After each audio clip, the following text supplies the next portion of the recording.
Right? Okay. So, tomorrow's the date. She takes it. A month to 2 months, I'm predicting that Anna will get in touch with me and say, but we found out that you didn't know this particular girl. And then I'm going to be like, really? We who? We who? Exactly. In that case, she'd be forced to tell me we, Amal, and Rana, and herself. And in that case, she really couldn't be trusted with the real information from the beginning, which is all I'm trying to prove to her from the start. Right. And she still has to run with the film. Is Jeremy a real security guard? I don't know. Who is this? It really is one of my friends. So it's not the real Dahlia? No. You having an affair with Jeremy? No. I'm not him. He's in his 20s, Anna. Everything you promised was going to happen in Jordan did not happen. No, it didn't, because I did not trust you. When we were going through Jebel al-Nadif, okay, and we passed that section, you drove back, and then you wanted to film street signs, and you wanted to film buildings. That's not hiding locations. That's you being a filmmaker, not you realizing that certain locations can't be shown. Norma, you've There's lied a lot to of us. lack of trust going on between You lied. you. No, even before I had started lying to you. Even before I had started lying to So I told the first lie? Did you tell the first lie? To the public, I told the first lie, didn't I? Come on. Yeah.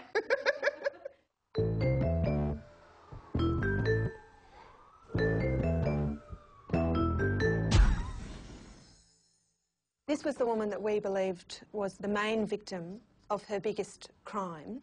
Mary Baravikas was an 89-year-old woman who lived very close to Norma in Chicago. Norma would help this woman pay her bills and knew that she had a safety deposit box in a bank in Chicago. We had discovered in the course of investigating Mary's case as her guardian that over $500,000 worth of savings bonds had been stolen from her. Norma Toliopoulos went into the victim's safety deposit box. She removed numerous federal government bonds and $33,000 in cash, and the offender put the same victim's house into her own name. By the time we became her guardian, she had nothing left. She had no assets. We had to place her in a public aid nursing home. This was somebody who trusted Norma. She was desperately trying to keep her own home. She really didn't want to go to a nursing home, and this woman was just robbed. Who was Mary? Mary was like a grandmother. She had been there since I was in first grade. Right. Where is she now? She's passed away now. When did she pass away? She passed away last year. And when did she decide she wanted to give you bonds? She was cashing some of the bonds out, and then the people at the bank had told her, these are no longer collecting interest. Right. So she handed me the bonds. So this was all voluntarily? Yes. Was she senile in any way, or? No. She came up to you and said, listen, Norman, do you Yeah, want this she money? said, no, she didn't say, do you want this money? She said, I'm not going to cash the rest of these bonds. Take them and put them into Zoe and Christopher's names. Norma had forged a power of attorney saying that Mary had allowed her to go and cash these bonds, and then she took them to various banks and was able to get $500,000 in cash. I didn't take the money and I didn't take the bonds. At the time when she first had given me the bonds, Zoe Toliopoulos, my mother-in-law, and my husband, John Toliopoulos, decided that they wanted the money from the bonds. They took the bonds out of my house and they threatened me to sign whatever it is that they needed. They said that a bullet only costs 50 cents, and if we drive by the house, we might miss you, but we might hit one of the kids. Did John Toliopoulos physically, mentally, and verbally abuse you? Yes. John was on their side at the time. He kept telling me to shut the fuck up, you stupid bitch. And my daughter Zoe still remembers to this day the image of them holding the gun to my head. Did you receive any money from the stolen bonds? No. Have you answered the truth to the specific questions? We'd been looking for her for years. I mean, after she took Mary's money, we had no idea where she went to. She was probably just one of the commonest of criminals. Just your typical poor, living on the south side of Chicago person who probably had greater aspirations. Someone told me that She'd used some of Mary's money to, I think, get breast enhancement, and I had no idea the celebrity that she had become since she left fleeing with Mary's money. When I was going through everything with John and his family, who were the ones that took the money from Mary, and they were threatening me, and I thought, nobody's going to believe me. So I got a mini tape recorder, and I taped them. John doesn't know these tapes exist till today. Neither does his brother or his mother or nobody, except for me, the FBI, and you.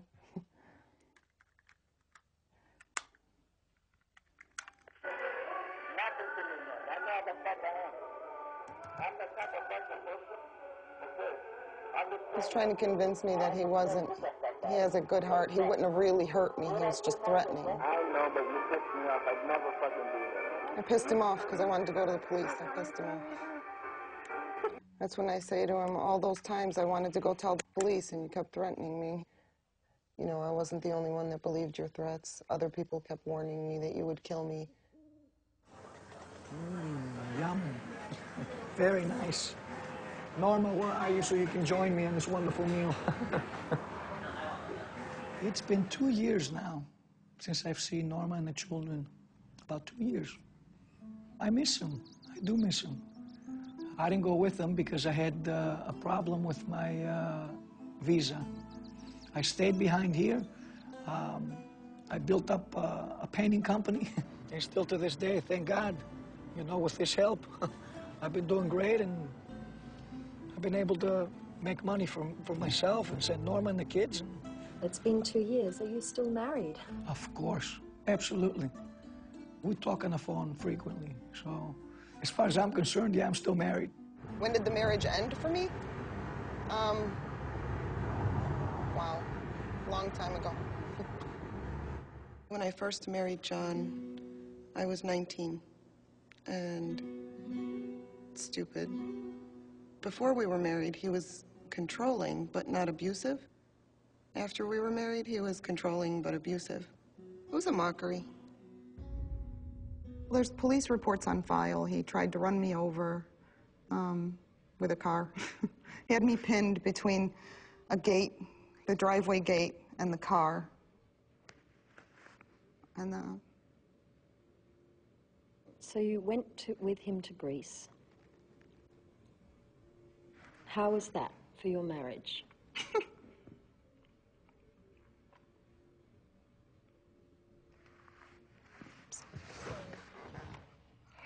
I don't believe that she's abused. I think that this is a story that she has made up to cover up the crimes that she's committed against other people. I mean, can you imagine a circumstance in which a husband would stand there while somebody held a gun to their wife's head for the sake of cashing in some elderly, demented lady's bonds? I have every instinct in my body screaming that she's lying. It's not a marriage, it's a prison. He'd always said if I left him or divorced him, he'd find me and kill me. I feel safer because he's actually having a hard time trying to get a visa to come back, so it's backfired in his face. He's always said he didn't want to get his U.S. passport because that way if he commits any crime here, then he can just run off to Greece and they can't extradite him. And now he's having a hard time getting a visa coming back. Very interesting. I have a criminal record for attacking her. Not of my awareness. I'm a little bit speechless. But I definitely don't want to comment on this, Anna.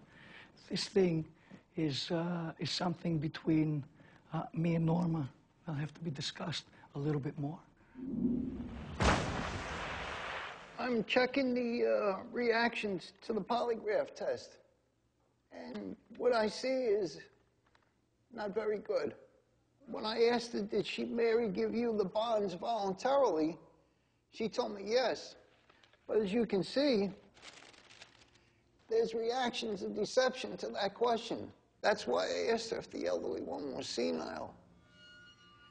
And she was taken back by that somewhat. This is an official document from the Chicago police. The charge is financial exploitation of the elderly. No, this is the first time I'm actually seeing this. This is Mary Baravikis' medical certificate. Mary suffered from dementia. She was not delusional or suffered from dementia. This was not a woman who was capable of signing over her house or any federal government bonds to anybody else. At the time that Mary had put my name on the safety deposit box, there was nothing left in the safety deposit box. So this is a copy of Norma's bank statement. This is not my account. I didn't have an account at TCF. We can clearly show that Mary